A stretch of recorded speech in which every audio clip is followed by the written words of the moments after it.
উত্তরবঙ্গের ঐতিহ্যবাহী জনপদ গাইবান্ধার গোবিন্দগঞ্জ উপজেলার অন্যতম প্রাচীন মসজিদ সুন্দইল হাড়িয়া মণ্ডল জামে মসজিদ। কালের সাক্ষী হয়ে দাঁড়িয়ে থাকা এই মসজিদটি ঠিক কখন নির্মিত হয়েছিল তার নির্দিষ্ট কোনো সূত্র আজও জানা যায়নি। তবে মসজিদের নির্মাণ কৌশল ও মুঘল আমলের মসজিদ স্থাপত্যের বৈশিষ্ট্যের সূত্র ধরে অনুমান করা হয় মসজিদটি মুঘল আমলের কোনো এক সময় নির্মিত হয়েছিল। স্থানীয়রা জানান, ঘন জঙ্গল পরিষ্কার করার সময় মসজিদটি আবিষ্কৃত হয়।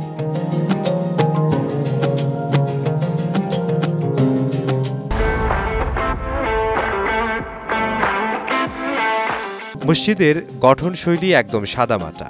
৩৫ ফুট দৈর্ঘ্য ও ১৬ ফুট প্রস্থের মূল মসজিদটিতে সম আকৃতির ৩টি গম্বুজ রয়েছে। ৪ কোণায় ৪টি স্তম্ভ রয়েছে। গম্বুজের উপরে রয়েছে কিছু নকশা। অন্যান্য প্রাচীন স্থাপনার মতো এই মসজিদের দেয়ালগুলো বেশ চওড়া। প্রাচীন মূল মসজিদটিতে ৩ কাতার মুসল্লি নামাজ পড়তে পারেন। মসজিদের প্রবেশ পথ ৩টি। সম্ভবত ছোট মসজিদ হওয়ায় এর কোনো জানালা নেই। মসজিদের প্রবেশ পথগুলোর উচ্চতা ৫ ফিটের কিছু বেশি।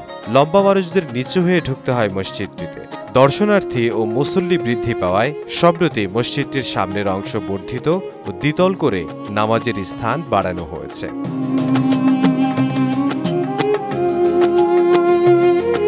মসজিদটির নির্মাণকাল কেউ জানেন না, তবে এলাকায় জনশ্রুতি রয়েছে এককালে এই এলাকায় হঠাৎ অপরিচিত এক ধার্মিক ব্যক্তি আসেন।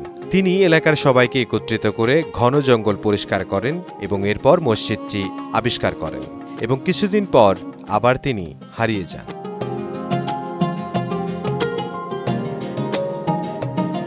তখন থেকেই নামাজ শুরু হয় মসজিদটিতে।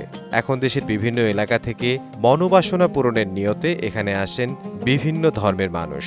মসজিদের পাশের বিশাল কূপ থেকে অনেকে বিভিন্ন নিয়তে নিয়ে যান কূপের পানি।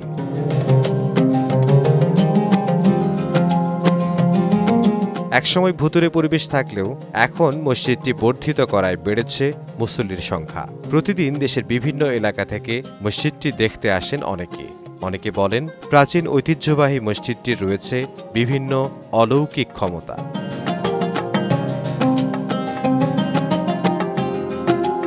ঐতিহাসিক এই প্রাচীন মসজিদটি গাইবান্ধার গোবিন্দগঞ্জ উপজেলা সদর থেকে প্রায় ২০ কিলোমিটার উত্তরে এবং নাকাইহাট বাজার থেকে ৪ কিলোমিটার দক্ষিণে তালুক কানুপুর ইউনিয়নের মথুরা গ্রামে অবস্থিত।